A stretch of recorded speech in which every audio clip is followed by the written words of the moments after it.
Hello everyone. देखिए आज हम लोग फिजिक्स का क्लास करेंगे और ये फिजिक्स का स्टार्ट क्लास है, ठीक है। और सबसे पहले चीज छोटी छोटी बातें हैं, उस चीज़ के बारे में हम लोग डिस्कस करेंगे और फिर कैसे क्या सिलेबस होगा 11th-12th के लिए हम लोग जो बात कर रहे हैं। 11th-12th के साथ जो आप किसी भी कंपटीशन एग्जाम का जो प्रिपरेशन करते हैं इसी लेवल के, जैसे जेई हो गया, उसके बाद जो है नीट हो गया और उसके बाद आपका एनडीए हो गया, कुछ भी जो भी एग्जाम 11th-12th के सिलेबस पे बेस्ड है, आपका बोर्ड हो गया, उन सब चीज़ों के बारे में हम लोग उन सब का जो सिलेबस होगा सबको हम लोग डिस्कस करेंगे। देखिए सबका सबसे एक खास बात ये है कि हम लोग आगे सब जगह आप ये देखते होंगे, आपके जहाँ भी जो लोग बहुत जगह बहुत लोग इससे पहले भी पढ़े हैं क्लास 9-10 में, अब जब आप इस यहाँ पे ज्वाइन कर रहे हैं, प्रैक्टिस ज्वाइन कर रहे हैं, तो यहाँ पे जो ये फिजिक्स का जो सिलेबस है वो तो सब जगह एक ही है, लेकिन यहाँ पे जो हम लोग आपको पढ़ाएंगे उसका सीक्वेंस में भी हो सकता है थोड़ा सा अलग हो, ठीक है। क्योंकि हम लोग ये कोशिश करते हैं कि जिससे आपको प्रॉपर समझ में आए और आपको जो टॉपिक इंपॉर्टेंट है एग्जाम के पॉइंट ऑफ व्यू से उसको हम लोग पहले पढ़ाते हैं ताकि उस पर आप ज़्यादा से ज़्यादा उसको रिवाइज कर सको। तो मैं कुछ चीज़ें पहले आपको बेसिक चीज़ें बता रहा हूँ, उसके बाद फिर मैं जो सिलेबस है 11th-12th का फिजिक्स का उसको डिस्कस करूंगा और उसको कैसे कंटिन्यू करेंगे हम लोग 2 साल, उस चीज़ के बारे में बताऊंगा। तो सबसे पहली चीज़ देखिए, कुछ चीज़ें होती है जो हम लोग को पता होना चाहिए। अगर हम लोग बात करते हैं फिजिक्स में, तो पहले एक बात दिमाग में आना चाहिए, फिजिक्स क्या होती है, ठीक है। कई बार क्या होता है कि फिजिक्स पूरा पढ़ लिया और जब फिजिक्स के बारे में थोड़ा सा एनालिसिस करने के लिए बैठे, सोचने के लिए बैठे, तो पता ही नहीं। तो देखो फिजिक्स मतलब आपके सराउंडिंग में, आपके चारों तरफ, आपके बोल सकते हो कि आपके सराउंडिंग में या आपके चारों तरफ या इस यूनिवर्स में जो भी चीजें हो रही है, समझ में आ रही है, जो भी चीजें हो रही है उसके बारे में एनालिसिस करना। जैसे कोई भी चीज, जैसे कोई बॉल आप ड्रॉ कर दो, जैसे हमने ये किया, ये डस्टर है, हमने ड्रॉ कर दिया, अब ये नीचे गया। अब ये जब यहाँ पे हमने ड्रॉ किया, ये नीचे ही क्यों गया, इसका भी एनालिसिस। जब नीचे गया तो कितना टाइम लगा नीचे जाने में, इसका एनालिसिस।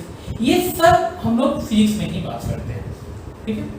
अब कोई मैं यहाँ पे मूव कर रहा हूँ, मेरा मोशन है, अब आप देखोगे कि मतलब जो है आपको लग रहा है कि मैं मोशन कर रहा हूँ, मैं मूव कर रहा हूँ, मेरा पोजीशन चेंज हो रहा है टाइम के रिस्पेक्ट में। अब यही चीज आप जब ट्रेन में सफर करते हो तो आप ये देखे हो कि जो लोग प्लेटफॉर्म पे खड़े होते हैं, ऐसा लगेगा आपको कि वो भी मूव कर रहा है तेजी से, वो प्लेटफॉर्म के रिस्पेक्ट में रेस्ट में है, लेकिन आपको ऐसा लगेगा अगर जब आप मूविंग ट्रेन से जा रहे हो तो ऐसा लगेगा कि वो भी मूव कर रहा है किसी न किसी पार्टिकुलर वेलोसिटी से। और आपके जब आपस में देखोगे, आप जो ट्रेन में दो लोग साइड में बैठे हो, एक दूसरे को देखोगे तो ऐसा लगेगा कि वो आप एक दूसरे के रिस्पेक्ट में रेस्ट में हो। तो ये सब चीज, rest, motion, force, velocity, energy, आपके सराउंडिंग में जो भी चीजें हो रही हैं, इन सब का एनालिसिस हम लोग फिजिक्स में करते हैं। तो एक वर्ड में अगर हम लोग लिखें, मतलब एक सेंटेंस में लिखें, तो हम लोग सिंपल ये बोलते हैं स्टडी ऑफ नेचर। फिजिक्स जो क्या है वो क्या है, स्टडी ऑफ नेचर, नेचर की स्टडी, नेचर की स्टडी। अब स्टडी करने का देखिए तरीका जो होता है, जैसे अगर मैं आपको ये बोलूं तो जैसे एक चीज इसको समझिए, जैसे मैं बोलूं एग्जाम में, एग्जाम कितने टाइप का होता है, तो आपके दिमाग में सर ढेर सारा होता है, ऑब्जेक्टिव, सब्जेक्टिव, ये नहीं। मैं एग्जाम का अगर पैटर्न आपको पूछ रहा हूं, किसी चीज को आपको चेक करना है तो आप कैसे चेक कर सकते हो, तो 2 तरीका होता है। कौन कौन सा भाई, जैसे हम लोग एग्जाम का बात कर रहे हैं और एग्जाम में हम ये बात करें कि एग्जाम किसी चीज को हमको चेक करना है तो उसको कैसे चेक कर सकते हैं। 2 तरीका है, एक थ्योरेटिकल, एक थ्योरेटिकली आप चेक कर सकते हो, दूसरा प्रैक्टिकल। आप जो थ्योरेटिकली चेक किए उसी को आप लैब में जाके प्रैक्टिकली भी कर सकते हो, प्रैक्टिकली भी कर सकते हो कि क्या हो रहा है।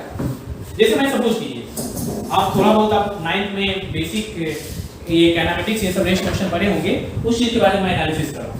जैसे मैं यहां से इस चीज को ड्रॉप कर रहा हूं, ठीक है, यहां से अगर मैं ड्रॉप किया, ये ग्राउंड पे गया, ठीक है, तो आप s = ut + ½ at² लगा के टाइम कैलकुलेट कर लेते हो कि कितना टाइम लगा। जो s = ut + ½ at² लगा के आप कैलकुलेट कर रहे हो, जैसे किसी चीज को अगर यहां से ड्रॉप किए हो, u = 0 है और यहां से यहां तक आने में अगर t टाइम लग रहा है, तो इसको कैलकुलेट करने का 2 तरीका है। एक तो ये कैलकुलेट कर सकते हैं s = ut + ½ at² लगा के, ये रिजल्ट लगा के आप कैलकुलेट कर सकते हो। और जो दूसरी तरीका है वो क्या है, प्रैक्टिकल। क्या, एक आप स्टॉप वॉच लो, और यहाँ पे आप देखो, जब यहाँ पे ये था, यहाँ पे जब ड्रॉप किए, स्टॉप वॉच को ऑन करो, स्टॉप वॉच लिए, इसको ऑन किए, ठीक है, और ये चीज कितने टाइम में यहाँ पे आया, फिर स्टॉप वॉच को यहाँ पे ऑफ कर दिया, तो मतलब कितना ड्यूरेशन हुआ वो चीज हम लोगों ने मेजर कर लिया, 1 सेकंड, 2 सेकंड, 3 सेकंड, जो भी होगा।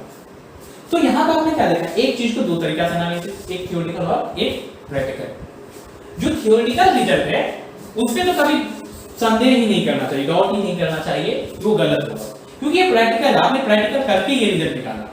लेकिन हाँ, थ्योरेटिकल रिजल्ट कई बार हो सकता है कि उसका अप्रोक्सीमेशन हो सकता है कि आपको एग्जैक्ट प्रैक्टिकल रिजल्ट से मेल ना खाए। समझ आ रही है क्या? कोई दिक्कत नहीं होगी। तो जो फिजिक्स में हम लोग आप पढ़ेंगे, तो देखिए फिजिक्स में बहुत सारी चीजें ऐसे पढ़ेंगे आप, जो भी चीजें प्रैक्टिकली कैलकुलेट किया, लोगों ने प्रैक्टिकली देखा कि हाँ इस प्रकार की चीजें हो रही है, और उस चीजों को उन्होंने थ्योरेटिकली एक्सप्लेन करने की कोशिश की कि थ्योरेटिकली मान लीजिए कोई इक्वेशन हो गया, मैथमेटिकल इक्वेशन हो गया, या किसी प्रकार से कोई लॉ दे दिए, तो उसको उस चीज से कोरिलेट करके फिर जब लोगों ने मतलब देखा कि हाँ ये इस चीज को मतलब वेरीफाई कर रहा है, तो उस चीजों को लोगों ने फिर बुक में मतलब जो उसको पब्लिश कर दिया कि हाँ ये चीज आप कर सकते हो, ये चीज है। ये सब न्यूटन लॉ ऑफ मोशन पढ़ रहे हैं, तो न्यूटन लॉ ऑफ मोशन में क्या देख रहे हैं, first law, second law, third law, जो भी है वो सब पहले उन्होंने प्रैक्टिकली देखा, प्रैक्टिकली उन्होंने जो भी है वेरीफाई किया, और उसके बाद फिर थ्योरेटिकली वो चीज उन्होंने ये बोल सकते हो कि उसका ऑब्जर्वेशन से उन्होंने लॉ दे दिया, न्यूटन लॉ। इसी प्रकार से ग्रेविटेशन लॉ ऑफ बोल सकते हो, न्यूटन लॉ ऑफ ग्रेविटेशन।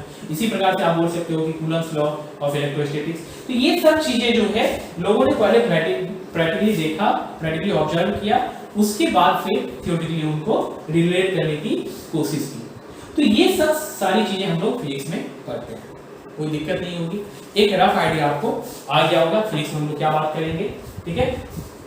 दूसरी बात, यहाँ पे आप ये जो भी चीजें हैं, आप देखो सबसे पहली चीज एक बात दिमाग में सेट कर लीजिए, ऑनलाइन क्लास में एक चीज सबसे इंपॉर्टेंट होती है।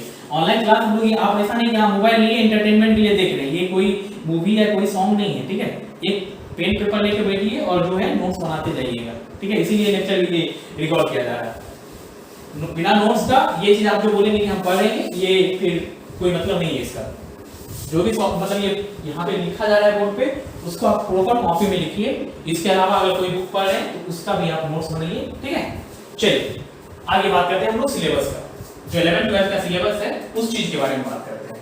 तो देखिए पहले अगर हम लोग 11th के सिलेबस के बारे में बात करें, किस प्रकार से उस चीज को पढ़ेंगे और कैसे कैसे मतलब उससे क्वेश्चन आता है, क्या इंपॉर्टेंस है, उस सब चीजों के बारे में मैं एनालिसिस करूंगा। जैसे सबसे पहला 11th में आप जब बात करते हो तो यूनिट एंड डायमेंशन का बात करते हो।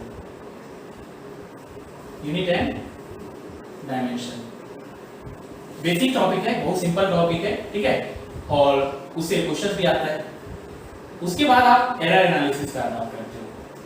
देखिए एरर एनालिसिस का हम लोग बेसिक चीज आपको यहाँ पे बता देते हैं, और ज्यादा जब हम लोग का सिलेबस लास्ट होगा, जब आपको मतलब ये चीज लास्ट क्लास होगी, उसमें भी हम लोग ये चीज डिस्कस करेंगे एरर एनालिसिस। क्योंकि एरर एनालिसिस किसी एक फिजिकल क्वांटिटी नहीं है, एरर नाम से ही है कि कुछ गलत हो रहा है, ठीक है। तो वो एरर एनालिसिस किसका बात करते हैं, तो फिजिकल क्वांटिटी का बात करते हैं। जैसे जो भी फिजिकल टाइम पीरियड है, फिजिकल क्वांटिटी है, उसमें भी एरर आ सकता है। अब मास मेजर करते हैं उसमें भी एरर आ सकता है। तो जो भी चीजें हैं, जिस भी फिजिकल क्वांटिटी में एरर आ रहा है उसको एनालिसिस करना। डिफरेंट चीजें हैं, उसको हम लोग बेसिक चीज यहाँ भी बता दिया जाएगा, ठीक है। लेकिन इसको हम लोग लास्ट में भी बोल सकते हैं कि 11th का सिलेबस जब लास्ट होगा उस समय भी हम लोग डिस्कस करेंगे। उसके बाद आप आ जाओ, जो सबसे बिगेस्ट पोर्शन है इसका, वो है आपका मैकेनिक्स पार्ट 1, ठीक है। ये मैकेनिक्स हम लोग ये बोलते हैं कि 11th का सबसे बिगर पार्ट होता है। ये 11th का ही नहीं, हम लोग बोल सकते हैं कि पूरा 11th 12th का जो सिलेबस है, सबसे इंपॉर्टेंट पोर्शन आप देखो तो वो मैकेनिक्स होता है। क्योंकि मैकेनिक्स से क्वेश्चन तो जो आता ही है, अप्रॉक्स अप टू 20% तक मैकेनिक्स से क्वेश्चन आता है जेईई और नीट में। लेकिन इससे ये भी इंपॉर्टेंट है, सिर्फ क्वेश्चंस के पॉइंट ऑफ व्यू से नहीं, अदर चैप्टर जैसे जो 12th का टॉपिक आप पढ़ेंगे, बिना मैकेनिक्स पढ़े 12th का टॉपिक इलेक्ट्रोडायनामिक्स सबसे बड़ा टॉपिक है, इलेक्ट्रोमैग्नेटिज्म, उसको आप उसका मतलब एक चैप्टर भी नहीं पढ़ सकते बिना मैकेनिक्स पढ़े, ठीक है। तो ये बात ध्यान रखते हैं, मैकेनिक्स में क्या क्या पढ़ना होता है। तो मैकेनिक्स में ढेर सारा चैप्टर है, जैसे आप बोल सकते हो कि आपकी रेस्ट एंड मोशन है, प्रोजेक्टाइल मोशन है, रिलेटिव मोशन है, उसके बाद आपका न्यूटन्स लॉ ऑफ मोशन है, फिर फ्रिक्शन है, वर्क एनर्जी पावर है, उसके बाद आपका फिर आ जाइए सर्कुलर मोशन है, फिर सेंटर ऑफ मास है, फिर कोलिजन है, और फिर रिजिड बॉडी मैकेनिक्स या रोटेशनल मैकेनिक्स है। तो ये सब टॉपिक आप मैकेनिक्स के अंतर्गत आप ये डिस्कस करेंगे, और हम लोग मैकेनिक्स अभी सबसे पहला टॉपिक हम लोग का जो होगा वो मैकेनिक्स ही होगा। उसके बाद आप आ जाओ नेक्स्ट जो आपका टॉपिक है, जो इसके जस्ट बाद मैकेनिक्स के बाद आप मैकेनिक्स के पैरेलल भी आप इसको पढ़ेंगे, heat and thermodynamics. Heat and thermodynamics, heat and thermodynamics में क्या क्या पढ़ना होता है, इसमें हीट और हीट ट्रांसफर के बारे में आपको डिटेल एनालिसिस करना है। इसमें जो टॉपिक है आपका वो heat and temperature, heat and temperature, second topic calorimetry, third topic है हीट ट्रांसफर, फोर्थ टॉपिक है kinetic theory of gas, KTG के मतलब नाम से भी जानते हैं उसको, और आपका मतलब नेक्स्ट मतलब जो थर्मोडायनेमिक्स। तो ये चार मतलब चैप्टर आप बोल सकते हो कि जो हीट एंड थर्मोडायनेमिक्स के अंतर्गत आपको पढ़ना है। ये जब आप देखोगे एग्जाम के पॉइंट ऑफ व्यू से, इसका जो मतलब परसेंटेज होता है एग्जाम के पॉइंट ऑफ व्यू से देखेंगे, आपको 10% तक ये क्वेश्चंस इससे आता है। और सबसे बड़ी चीज ये कि इससे क्वेश्चन जो आता है वो बहुत ही सिंपल होता है। सबसे अगर आसान टॉपिक हम लोग बोले तो वो हीट एंड थर्मोडायनेमिक्स होता है पूरा 11th में, ठीक है। नेक्स्ट अगर हम लोग बात करेंगे, नेक्स्ट जो टॉपिक होगा वो होगा आपका SHM wave, SHM and wave. ये नेक्स्ट पोर्शन जो हम लोग पढ़ेंगे वो क्या पढ़ेंगे, एसएचएम एंड वेव। ये भी टॉपिक है। एसएचएम मतलब क्या, सिंपल हार्मोनिक मोशन, और वेव मोशन, वेव जैसे साउंड का propagation, string wave, mechanical wave, ये सब चीजों जो हम लोग बात करेंगे वो इस चैप्टर में बात करेंगे। ये भी चैप्टर है, इसमें भी आप बोल सकते हो कि मतलब जो 10% का क्वेश्चन इससे भी आता है। नेक्स्ट जो है आपका इसी में जब हम लोग बात करते हैं वो है आपका properties of solid and liquid, properties of solid and liquid. देखिए properties of solid and liquid का मतलब क्या है, जैसे इसमें जो सॉलिड प्रॉपर्टी है, जैसे मटेरियल की क्या बिहेवियर है, इलास्टिक मटेरियल, प्लास्टिक मटेरियल, इन सब चीजों के बारे में आप बात करेंगे। इसी में बोल सकते हो कि कई बुक ये भी अलग चैप्टर लिख देते हैं इलास्टिसिटी, वो सब हम लोग जो इलास्टिसिटी है वो सॉलिड की प्रॉपर्टी उसमें पूरा एनालिसिस करते हैं, वो सब हम लोग इस चैप्टर में एनालिसिस करेंगे। और जो लिक्विड की प्रॉपर्टी है, जैसे इसका मतलब coefficient of viscosity, viscosity, surface tension, capillary action, ये सब किस प्रकार से किसी लिक्विड में होता है, किस प्रकार से वो प्रॉपर्टी मतलब जो है बिहेव करता है, क्या उसका मतलब रूल है, वो सब हम लोग एनालिसिस करेंगे। उसके बाद फिर नेक्स्ट चैप्टर है आपका फ्लूइड मैकेनिक्स। नेक्स्ट चैप्टर क्या है, फ्लूइड मैकेनिक्स।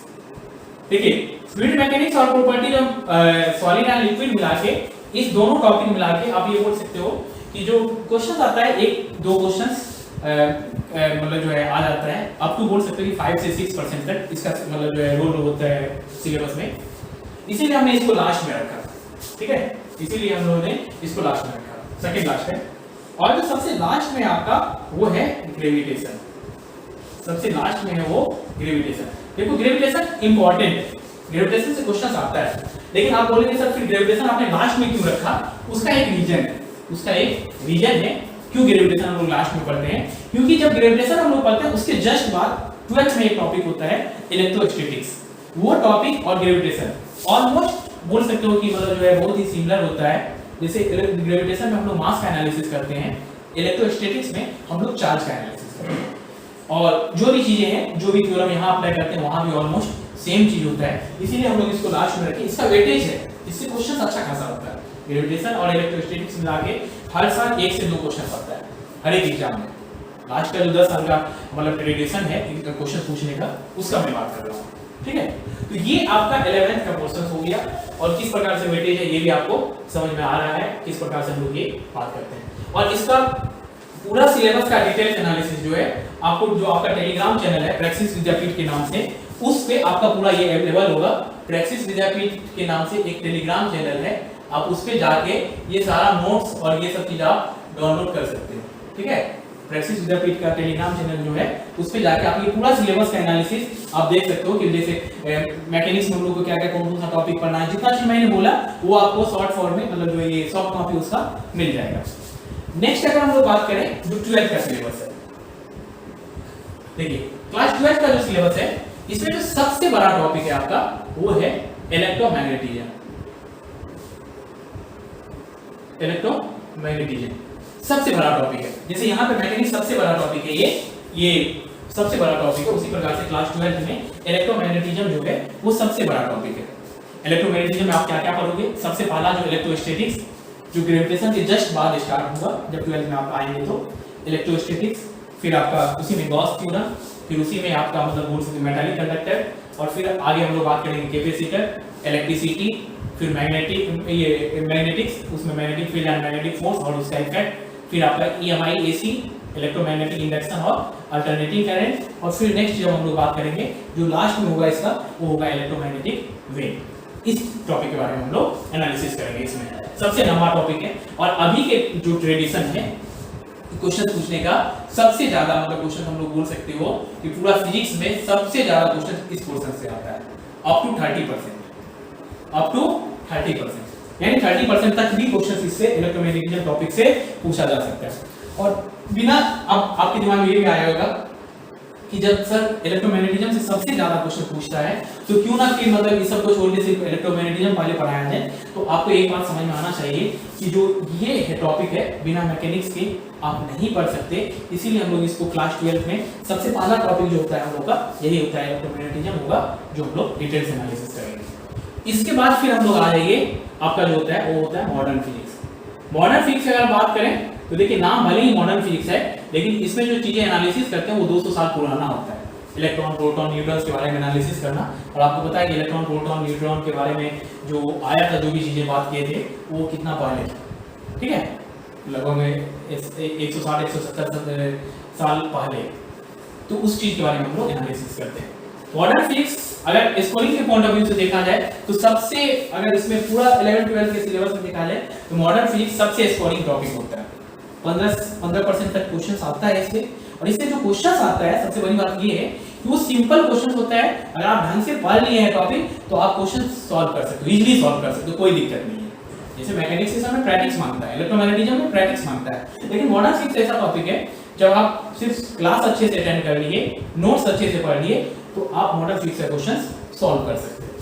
मॉडर्न फिजिक्स में जैसे टॉपिक कौन कौन सा है, तो आप जैसे देख सकते हो कि जो फोटो इलेक्ट्रिक इफेक्ट है, matter wave, photo electric effect, matter wave, atomic structure, X rays, nuclear physics और रेडियोएक्टिविटी, ये सब मॉडर्न फिजिक्स का टॉपिक है। और इसी में हम लोग ये भी बात करते हैं semiconductor and it's devices. Semiconductor और इट्स डिवाइसेस, इसके बारे में भी हम लोग जो बात करेंगे वो मॉडर्न फिजिक्स के अंतर्गत हम लोग करते हैं, लेकिन उसको सेपरेट भी बोलते हैं क्योंकि वो जो है आईआईटी के सिलेबस में नहीं है। जो सेमीकंडक्टर वो आईआईटी के सिलेबस में नहीं है, वो आपका जेईई मेंस और नीट के सिलेबस में है, ठीक है। उसको भी हम लोग डिटेल एनालिसिस करेंगे। और फिर उसी में आप एक टॉपिक और है ये इलेक्ट्रॉनिक कम्युनिकेशन, ठीक है, उसके बारे में हम लोग डिटेल एनालिसिस करेंगे।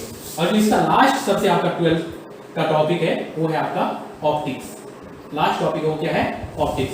ऑप्टिक्स में हम लोग 3 चीज का बात करते हैं, इसमें बहुत कुछ आप पढ़े रहते हो 10th में, वो रे ऑप्टिक्स, उसके बाद फिर आपका वेव ऑप्टिक्स, और फिर जो है आपका ऑप्टिकल इंस्ट्रूमेंट। तो आप रे ऑप्टिक्स, बहुत कुछ रे ऑप्टिक्स में आप पढ़े रहते हैं, जो चीज वहां पे पढ़े हैं ऑलमोस्ट यहाँ भी सेम चीज होती है, बहुत अंतर नहीं होता है, बहुत डिफरेंट नहीं होता है, ठीक है। वेव ऑप्टिक्स और ऑप्टिकल इंस्ट्रूमेंट यहाँ पे हम लोग ये चीज आपके लिए थोड़ा सा नया होता है, लेकिन कुछ चीजें आपको वहां भी पता होता है, जैसे ह्यूमन आई हो गया, टेलीस्कोप, माइक्रोस्कोप, थोड़ा बहुत लोगों को आइडिया होता है कि किस प्रकार से हम लोग इसके बारे में पढ़ते हैं। तो ये ऑप्टिक्स जो है हम लोग बोलते हैं 12th का लास्ट टॉपिक है। इसका परसेंटेज आप देखो तो 10% तक इससे भी क्वेश्चंस आता है। ये आपका पूरा 11th-12th का फिजिक्स का सिलेबस है, फिजिक्स का सिलेबस है। ये ओवरव्यू आप देख सकते हो किस प्रकार से वेटेज है, क्या पढ़ना है, किसमें क्या पढ़ना है, ये सब चीजें मैंने आपको डिस्कस कर दिया, कोई दिक्कत नहीं होगी। पर इसको पढ़ने के लिए एक चीज और इंपॉर्टेंट है, इसको पढ़ने के लिए एक चीज जो सबसे इंपॉर्टेंट है वो है आपका बेसिक मैथ्स। अब बोलेंगे सर वो ये तो फिजिक्स का सिलेबस नहीं है। हाँ भाई, इसीलिए तो मैंने इसको अलग लिखा और सबसे ऊपर लिखा बेसिक मैथ्स, और दूसरा इसी में वेक्टर अलजेब्रा। ये जो 2 टॉपिक है, इसके बिना भले ही आप ये पूरा मतलब ये टॉपिक आप लिख दिए, इसके बिना, इस दोनों टॉपिक के बिना आप एक भी चीज नहीं पढ़ सकते। जब तक आपको बेसिक मैथ्स नहीं आ रहा है तब तक फिजिक्स नहीं समझ सकते आप, ये बात आप दिमाग में पहले सेट कर लीजिए। तो बेसिक मैथ्स आपको आना चाहिए। बेसिक मैथ्स में क्या, बहुत लोगों का मैथ्स, बेसिक मैथ्स स्ट्रांग होता है, 9th 10th में अच्छे से पढ़ते हैं। जैसे क्या हो गया, बेसिक ट्राइगोनोमेट्री हो गया, साइन कॉस 10 ये सब हो गया। उससे रिलेटेड उसका जो फॉर्मूला होता है sine theta square plus cos theta square equal to 1 sine 2 theta का फॉर्मूला, ये सब चीजें, साइन 30 डिग्री का वैल्यू, ये सब चीजें वो सब आपको आना चाहिए। उसी के साथ अलजेब्रिक एक्सप्रेशन, जो अलजेब्रा में आप किस प्रकार से मतलब चीजों को ऑपरेट करते हैं, मतलब अलजेब्रा में जैसे मान लीजिए a प्लस बी का whole square, a plus B का होल क्यूब, मतलब कुछ चीजें जो बेसिक चीजें हैं वो चीज आपको आना चाहिए। उसके बाद फिर अगर हम लोग बात करें तो बेसिक कोऑर्डिनेट ज्योमेट्री जो आप पढ़ते हैं, किसी पॉइंट को कैसे लोकेट करते हैं, स्लोप कैसे किसी लाइन का फाइंड करते हैं, मतलब स्लोप क्या होता है, स्ट्रेट लाइन का इक्वेशन क्या होता है, वन वेरिएबल इक्वेशन क्या है, टू वेरिएबल इक्वेशन क्या है, ये सब आपको अलजेब्रा में पढ़ते हैं, लेकिन पॉइंट को लोकेट करने के लिए कोऑर्डिनेट में पढ़ते हैं, तो ये सब चीज आपको आना चाहिए। और उसके बाद जो है कोई भी मतलब जो है कोऑर्डिनेट सिस्टम, उन सब चीजों के बारे में भी आपको आना चाहिए। नेक्स्ट अगला हम लोग बात करते हैं इसी में, तो वो है डिफरेंशियल कैलकुलस। जो डिफरेंशियल कैलकुलस है, यहाँ पे हम लोग अलग ही उसका नाम दे देते हैं। जैसे मैथ्स का जो है तो उसको कैलकुलस के ही नाम से जानेंगे, यहाँ पे हम लोग बोलते हैं उसी को रेट ऑफ चेंज।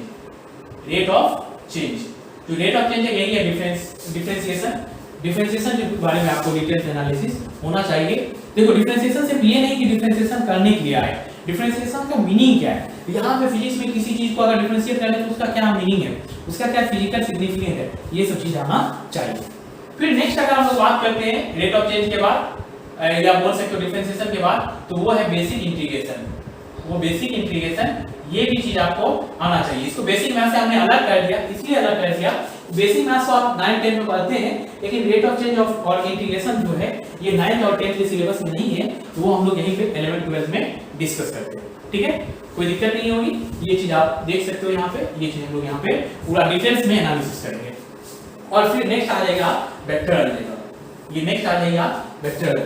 तो वेक्टर अलजेब्रा जो इसके बाद का टॉपिक है, या कोई दिक्कत नहीं है, ये सब टॉपिक आप कोई भी टॉपिक पढ़ ले, कोई भी टॉपिक बात पढ़ सकते हो, कोई दिक्कत नहीं है। लेकिन बिना इतना पढ़े अगर आप फिजिक्स पढ़ रहे हो तो मतलब आप ये समझ लो कि आप फिजिक्स आपको नहीं समझ में आएगा, इसको इतना आना चाहिए। तो इसमें देखिए पहले हम लोग जो स्टार्ट करेंगे, पहले मैं वेक्टर अलजेब्रा से स्टार्ट करूंगा, अभी जो हम लोग का जो टॉपिक हम लोग कंटिन्यू करेंगे। उसके बाद फिर हम लोग बेसिक मैथ्स का 2 से 3 लेक्चर में मैं कंप्लीट कर दूंगा, फिर रेट ऑफ चेंज 2 से 3 लेक्चर का टॉपिक है, फिर इंटीग्रेशन 2 से 3 लेक्चर का, और वेक्टर जो है आपका 8 मतलब 7 से 8 लेक्चर का टॉपिक है। ओवरऑल देखो तो आपका ये जो बेसिक वाला प्रोसेस है जो फिजिक्स पढ़ने के लिए जरूरी है, वो है आपका लगभग में 12 से 15 लेक्चर। ठीक है, 12 से 15 लेक्चर में ये सारा चीज कंप्लीट हो जाएगा। जब इतना कंप्लीट है आपको, अगर इतना कोई अच्छे से कंप्लीट कर ले तो फिर मैं उसको मतलब लिख के दे सकता हूं कि आपको हर एक चीज फिजिक्स में, हर एक चीज अगर आप प्रॉपर क्लास कर रहे हैं तो आपको समझ में आएगा। देखो कई बच्चे क्या बोलते हैं कि सर हमको थ्योरेटिकली हमको पता है कि हाँ ये चीज ऐसे होता है, लेकिन सर जब क्वेश्चन आता है उस पे तो मैं उसको नहीं सॉल्व कर पाता हूं। उसका बस एक रीजन ये है, ये रीजन है क्योंकि वो हर एक को पता होता है न्यूटन लॉ क्या है, हर एक को पता, जो 11th 12th का थोड़ा सा अच्छा मतलब जो पढ़ने से जिसको मतलब है उन सबको पता होता है ग्रेविटेशन लॉ मतलब न्यूटन लॉ ऑफ ग्रेविटेशन क्या है, कूलम्ब्स लॉ क्या है, हर एक चीज पता रहता है, लेकिन फिर भी वो क्वेश्चन क्यों नहीं सॉल्व कर पाता है। उसका बस और बस रीजन है ये 4 पार्ट। अगर जिसका ये 4 खराब हो जाता है तो ये बात मान लो कि हर जगह उसको दिक्कत आती है, हर जगह उसको दिक्कत आती है। हम जैसे बहुत अच्छे से ये मतलब देखें ये प्रॉब्लम फेस करते हुए, इसीलिए मैं अपना एक्सपीरियंस जो है उससे आपको ये चीज बता रहा हूँ कि ये चीज आप पहले, ये बाद में पढ़ना, लेकिन पहले इस पे कमांड कर लो। जैसे वेक्टर अलजेब्रा, अगर वेक्टर अलजेब्रा तुमको नहीं आता है तो फिर हर दिन तुमको प्रॉब्लम होगा, चाहे वो इलेक्ट्रोडायनामिक्स पढ़ो, इलेक्ट्रोमैग्नेटिज्म पढ़ो, मॉडर्न फिजिक्स पढ़ो, या मतलब तुम जो भी चीज पढ़ो, तो कहीं ना कहीं अगर वेक्टर क्वांटिटी आ रही है तो उसको ऑपरेट करना किस प्रकार से वो करेंगे तो आपको दिक्कत होगी।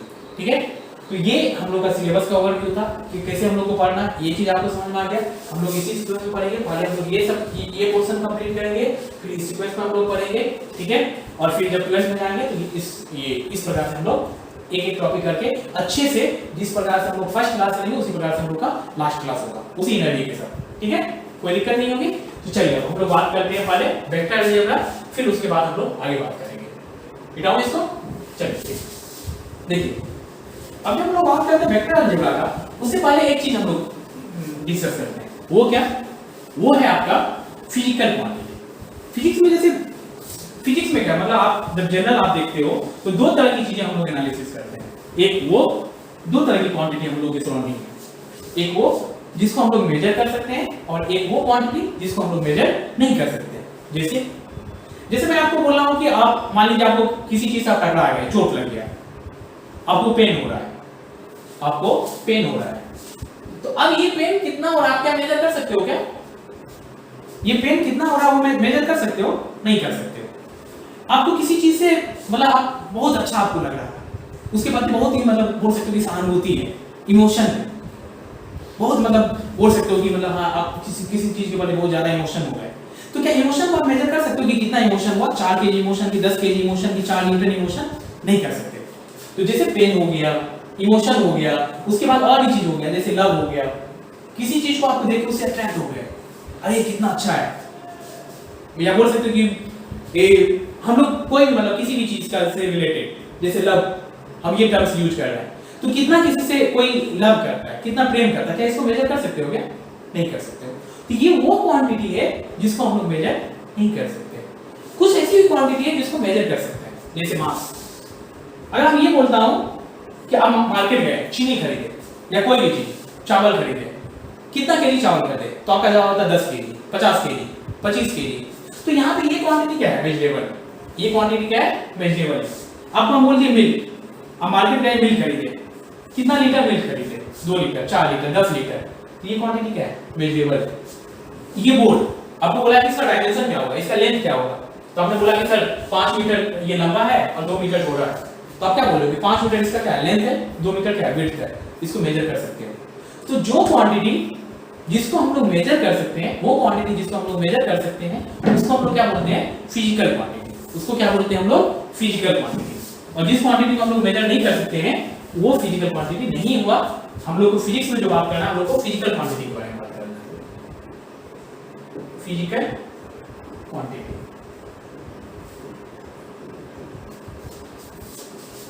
फिजिकल क्वांटिटी मतलब क्या?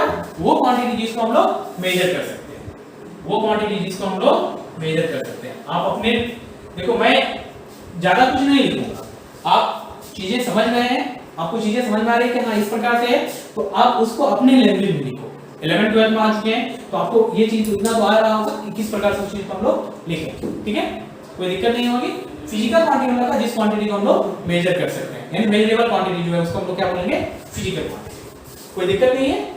अगर आपको मान लीजिए लिखने में दिक्कत हो रही है तो फिर वही जो प्रैक्टिस विद्यापीठ का टेलीग्राम चैनल है उस पे जब जाएंगे तो आपको नोट्स ये जो है मिल जाएगा, सॉफ्ट कॉपी में ये लिखा हुआ रहेगा, सॉफ्ट कॉपी उसका मिल जाएगा आपको, ठीक है? तो आप मतलब जो है ये वहां से डाउनलोड कर सकते हैं।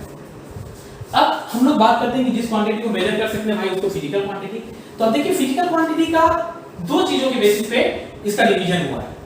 एक जो बेसिस है डिवीजन होने का जिसमें हम लोग बात करते हैं, जो आप दोनों चीज आपको पता है, एक होती है फंडामेंटल क्वांटिटी, फंडामेंटल क्वांटिटी,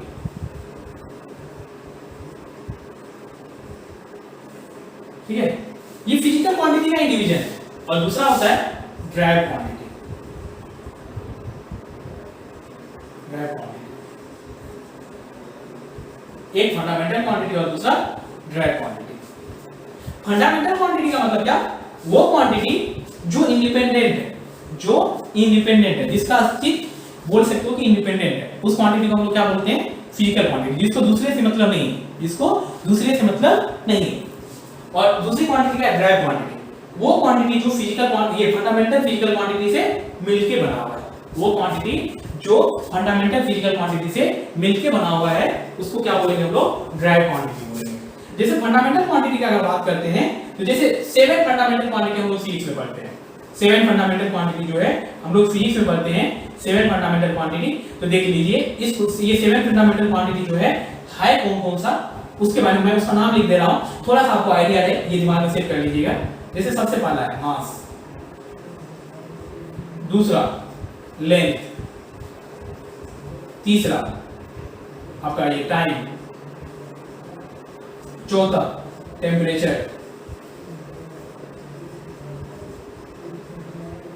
उसके बाद 5वां इलेक्ट्रिसिटी, फिर 6ठा ये इलेक्ट्रिसिटी हो गया आपका। उसके बाद जो है आप बोल सकते हो क्या? Luminous intensity, luminous intensity. फिर 7वां ल्यूमिनस इंटेंसिटी के बाद आप बोल सकते हो amount of substance, amount of substance.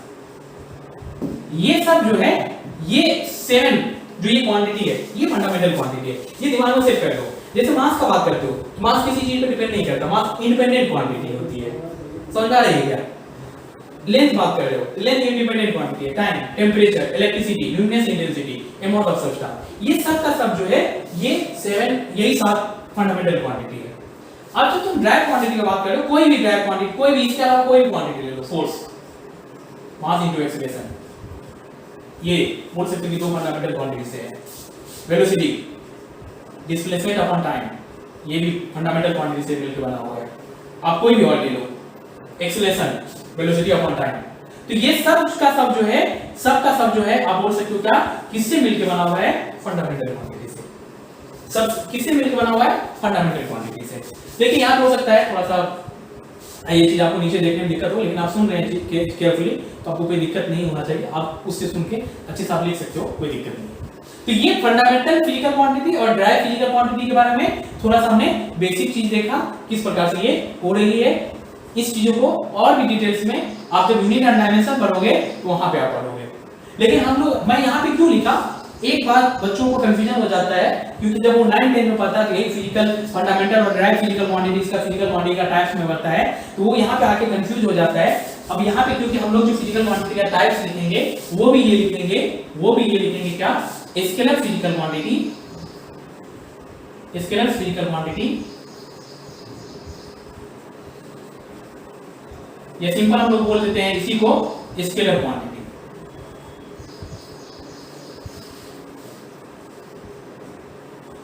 और नेक्स्ट है आपका vector, vector physical quantity, physical quantity, या हम लोग सिंपल इसको बोलते हैं, सिंपल इसको हम लोग बोल सकते हैं क्या, वेक्टर क्वांटिटी, वेक्टर क्वांटिटी बोल दो सिंपल।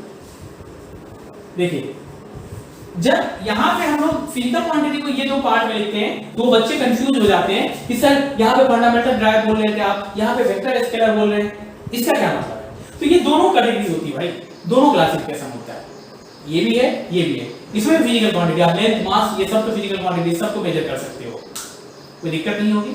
तो ये सब पूरा details analysis unit and dimension में पढ़ेंगे। अभी हम लोग का चैप्टर है, हम लोग वेक्टर्स के बारे में स्टार्ट करेंगे। वेक्टर्स के बारे में बात कर रहे थे, तो पहले हम लोग वेक्टर्स पे फिजिकल क्वांटिटी से कैसे पहुंचा जाए उस चीजों को हमने देखा, तो यहाँ पे हम लोग आ गए, कोई दिक्कत नहीं होगी। अच्छा, जो हिंदी मीडियम के बच्चे होंगे, ये वेक्टर्स मतलब, वेक्टर मतलब क्या होता है, सदिश, और स्केलर मतलब क्या होता है, ये अदिश। सदिश राशि और अदिश राशि आप सुने होंगे, ठीक है, सदिश राशि और अदिश राशि सुने होंगे। क्वांटिटी मतलब क्या, राशि। ऐसे ये टर्म्स है, मैं ये लिख दिया हूं ताकि मतलब जो हिंदी मीडियम के बच्चे हैं उसको थोड़ा सा ये चीज उसको ये रिलेट कर लें, तो देख लीजिए आप, कोई दिक्कत नहीं होगा। यहाँ तक कोई दिक्कत है, कोई कंफ्यूजन, आप अच्छे से देख लो।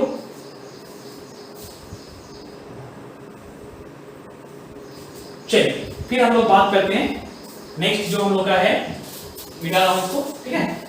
हम लोग का नेक्स्ट जो आपका, इसमें हम लोग डिटेल्स एनालिसिस करेंगे ये वेक्टर और ये मतलब वेक्टर और जो आपका दूसरा है स्केलर के बारे में। तो थोड़ा सा मैं इस पे मतलब जो है ये चीज आप देख लीजिए। नेक्स्ट के लेक्चर में जो है हम लोग इस चीज के बारे में बहुत ज्यादा डिटेल्स एनालिसिस करेंगे, ठीक है। इसे vector physical quantity, vector quantity direct मैं लिख दे रहा हूं, वेक्टर क्वांटिटी, ठीक है। और दूसरा क्या है आपका, स्केलर क्वांटिटी।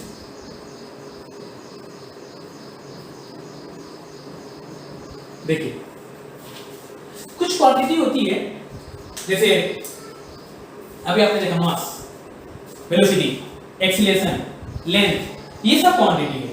इसको वेक्टर और अलजेब्रा, वेक्टर क्वांटिटी और स्केलर क्वांटिटी में किस प्रकार से डिवाइड करते हैं, तो देखिए उसका डिवीजन का एक क्राइटेरिया है।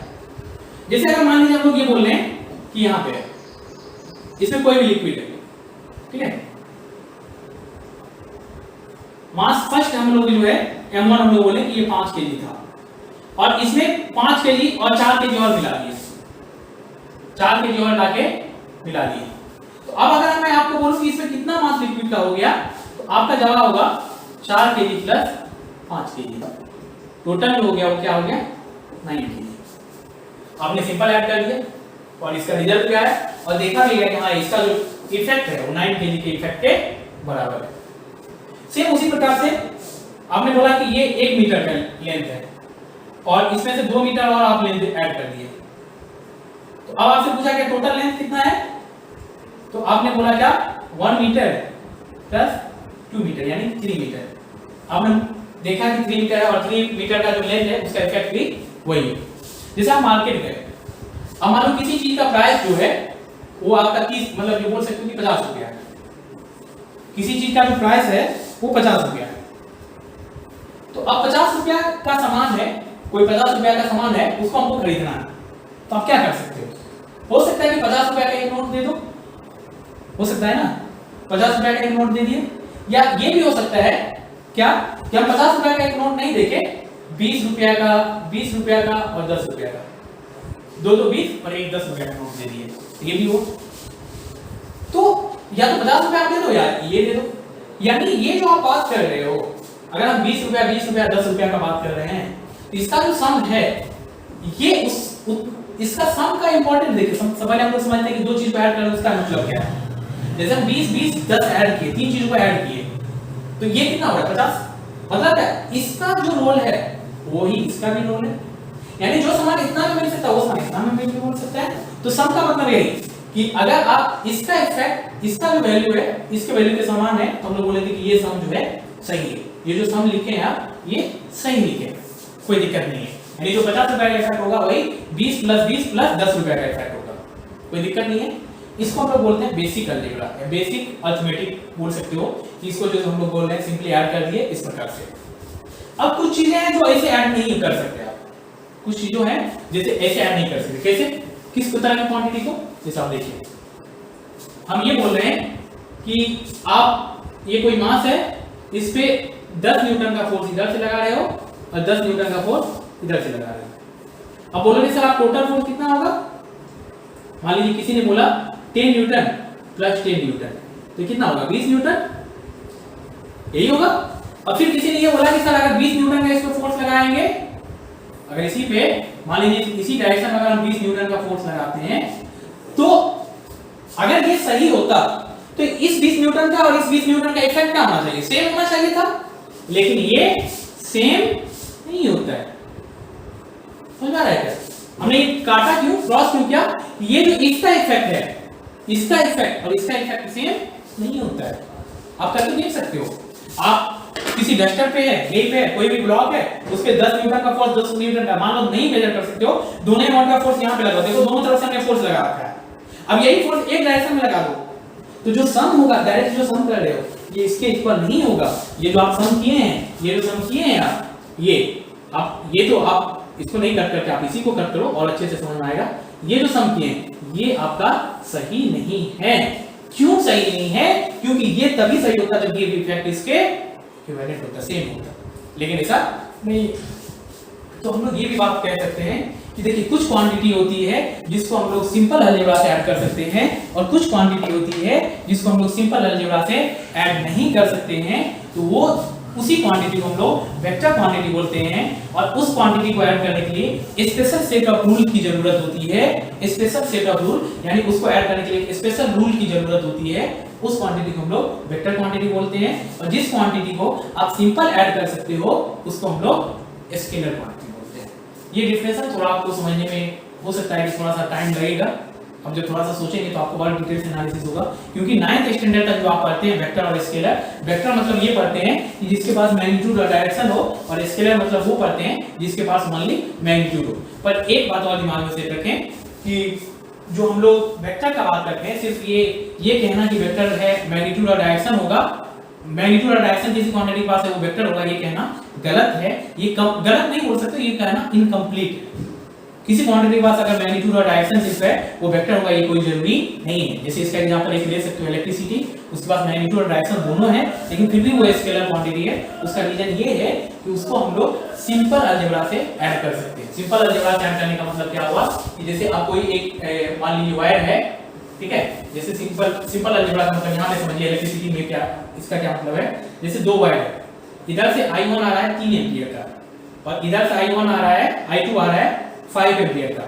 नेट जो इधर जा रहा है वो आपका क्या हो जा रहा है, आई नेट जो जा रहा है वो 3 एम्पीयर प्लस 5 एम्पीयर। हम लोग बोल सकते हैं कि ये 8 एम्पीयर की करंट जा रही है, कोई दिक्कत नहीं होगी, 8 एम्पीयर की करंट जा रही है। तो यहाँ हम लोग देखते हैं कि सिंपल अलजेब्रा से ये ऐड हो जाता है। लेकिन जब यहीं हम लोग फोर्स को ऐड कर रहे हैं, अगर मान लीजिए यहाँ पे 10 न्यूटन का फोर्स लग रहा है और यहाँ पे 20 न्यूटन का 15 न्यूटन का 20 न्यूटन का फोर्स लग रहा है, तो आपको ये नहीं कह सकता कि इधर जो फोर्स होगा सर 30 न्यूटन का होगा, ये कहना गलत है। ये 30 न्यूटन का फोर्स होगा, ये कहना गलत है, ये जरूरी नहीं है। ये इस बात पे डिपेंड करेगा कि इस दोनों के बीच में एंगल क्या है। ये सारा चीजें मैं सेकंड लेक्चर में पूरा डिटेल्स में एनालिसिस करूंगा कि वेक्टर क्वांटिटी क्या होती है, स्केलर क्या होती है। मैं अभी आपको एक रफ आइडिया दे दिया कि आप इस पे थोड़ा सा सोचो, इस लेक्चर पे आप ये लेक्चर देखने के बाद इस चीज पे सोचो किस प्रकार से चीजें हो रही है, ठीक है। नेक्स्ट लेक्चर में हम लोग वेक्टर और स्केलर के बारे में और डिटेल एनालिसिस करेंगे और वेक्टर में क्या-क्या टर्मिनोलॉजी है, जैसे मतलब जो different types of vector, vector का रिप्रेजेंटेशन, वेक्टर का एंगल, ये सारी चीजें हम लोग एक एक करके और अच्छे से डिटेल्स में पढ़ेंगे। इसीलिए आपको परेशान नहीं होना है, एक एक करके लेक्चर में अपलोड करते रहूंगा, आप उसको देखिए और नोट्स बनाते रहिए, ठीक है। तो आज की क्लास में अगर मैं कंक्लूड करूं तो आज की क्लास में पूरा एनालिसिस जो था हम लोग का अपने सिलेबस पे था, किस प्रकार से हम लोग को सिलेबस हम लोग ने देखा, क्या क्या हम लोग को 11 12 की फिजिक्स में पढ़ना है, क्या हम लोग का ड्यूरेशन होगा, कौन सा टॉपिक कितना इंपॉर्टेंस है, किसका क्या पढ़ने के लिए क्या जरूरत है, इन सब चीजों के बारे में हम लोग पूरा डिटेल से एनालिसिस किए। फिजिकल क्वांटिटी के बारे में हम लोग ने देखा, फिजिकल क्वांटिटी का जो कैटेगरी है, डिफरेंट टाइप्स ऑफ क्लासिफिकेशन है, उस चीजों को हमने देखा। वेक्टर और स्केलर के बारे में थोड़ा सा बात किया। देखिए अब आपके दिमाग में भी आएगा सर कि जो बेसिक इतना एनालिसिस करने की क्या जरूरत थी। तो देखो हर एक लोग मतलब जो है जब तक ये चीज हम लोग को सेट ना हो, एक डायरेक्शन हम लोग को पता ना हो, तो बच्चे कंफ्यूज रहते हैं। ये मेरी एक्सपीरियंस है, बहुत बच्चे को मैंने ये देखा कि वो पूरा मतलब वो उनको ये लगता है कि पता नहीं क्या क्या पढ़ना है, क्या क्या ये पढ़ना है, वो मतलब सोच ही नहीं पाते चीजों को। इसीलिए मैंने पूरा ये एनालिसिस का आज का लेक्चर, ठीक है। नेक्स्ट लेक्चर में ये सब चीज कोई बातें नहीं होगी। नेक्स्ट लेक्चर हम लोग वेक्टर अलजेब्रा से स्टार्ट करेंगे और इसी को कंटिन्यू करेंगे, ठीक है। कोई दिक्कत नहीं, इस लेक्चर को आप अच्छे से मतलब देख के नोट्स बना लो। चलिए यही हम लोग इस लेक्चर को स्टॉप करते हैं, ठीक है। Thank you.